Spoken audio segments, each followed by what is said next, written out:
Hi guys, good afternoon. Welcome to my channel, Prime Up. And today, ipapakita ko sa inyo yung mga laman ng aking mini garden. Every weekend ito yung ginagawa ko. Nagtatanim ako ng mga bagong mga variety ng mga pananim. That includes yung mga edible at saka yung mga ornamental plants.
So ngayon maghahanap tayo ng spot dito sa ating mini garden. Ilalagay natin o ililitan natin yung aming gumamela.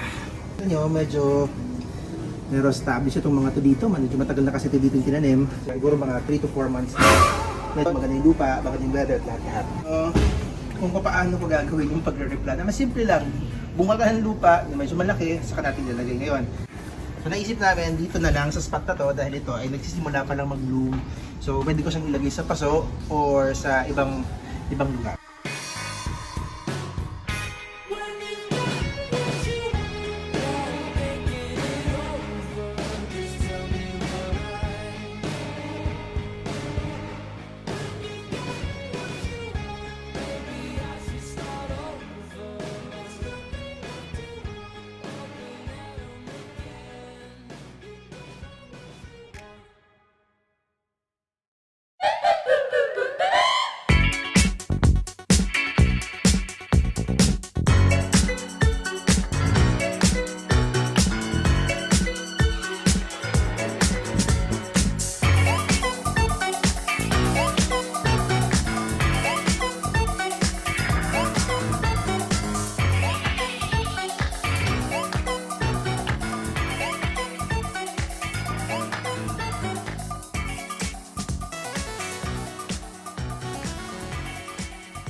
Please do not forget to subscribe and follow my channel dito sa Prime app and also Boarding Fast sa Facebook, sa YouTube at syempre sa Instagram. Keep watching guys. Thanks for following. Bye!